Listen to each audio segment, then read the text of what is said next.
Now I am on my way to Freewheel North, a cycling development charity working towards creating a fairer, healthier society by enabling people of all ages and abilities to cycle as part of their everyday life. Since 2011, they have been operating a cycle centre at Glasgow Green, which provides training and a safe space for cycling for learners and vulnerable users.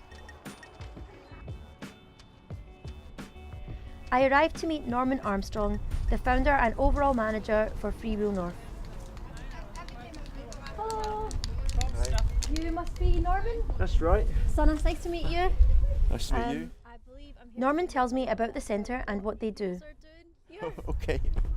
So this is Freewheel North, and we're an inclusive cycling project. We're very successful and we get people of all ages, all abilities cycling here, whether they've got a disability or not. It breaks down the barriers between people of different abilities. Yeah. And we have over 500 different groups that come here. So instead of trying to change what we already have, but start off with something that's all inclusive. Excellent. Shall we go for a walk and see? Yeah, sure. See about the track? Yeah. Norman walks me around the track to have a look, and I realise what a safe and enjoyable environment it really is. It does feel very organic. Yeah. It's not. Yeah. It's not like being on the road with traffic lights and. Yeah, exactly. And yeah. it's not what you would expect for people that might have difficulties in cycling. Exactly. And I've noticed there's a few people that are going around the track, and you've got some people that are on like your classic typical bike, and then there's some different ones. Yeah, well, if you go to a place like Copenhagen or Amsterdam, you will see that the diversity of pedal cycle that's considered normal there, it has a much greater range than what we have in the UK. After talking about the centre, I want to know about the experience people have when they use the space. Everything is absolutely positive. I mean, that's true of volunteers or project users, how it brings out people's confidence. Right, what we're going to do is we're going to go right through the cones, in and out, yep, you're right. It's just so enjoyable doing lessons, seeing the progression from a beginner cyclist to someone who's fully cycling and getting their pedal ready. All the people cycling in the background, you've got children of different needs and different abilities, and you've got people from all different backgrounds coming together and cycling as one big community. It's nice because everyone else is doing it, so hey, why shouldn't you do it?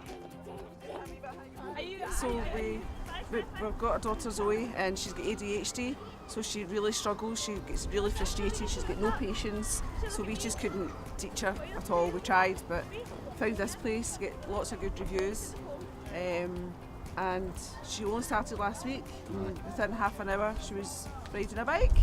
Last week we brought her kicking and screaming, she didn't know what she was coming to, but this week she was just skipping and jumping to come back. So Loving it. Yeah, Loving it. all good.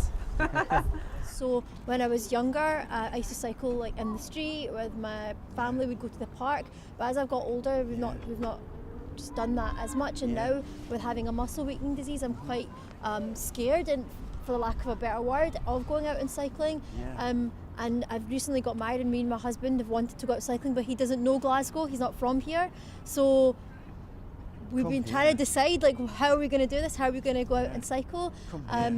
So this is amazing. Like, I'd love to come along, and because I know it is so inclusive to everybody. Me and him could get on a bike and we could just cycle. And visual impairment, it's one of the things we deal with a great deal. Yeah. Because people assume that if you have a visual impairment, cycling is out of the question, but it's not.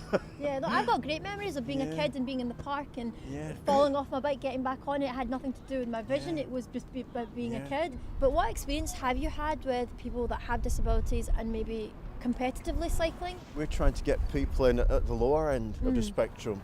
The majority of people are your everyday person that's just scared to start. It's not, they're not thinking about being competitive.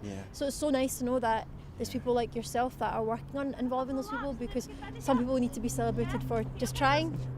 And I think more people should be celebrated for trying.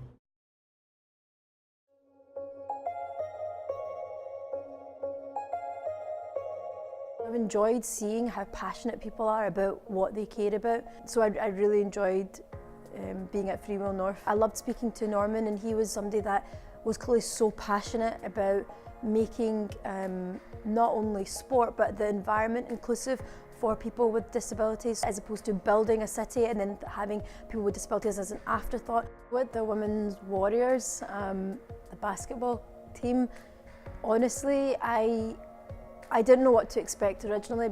To go there and be surrounded by so many people that were just in wheelchairs was a surreal moment in itself, because instantly I was the minority.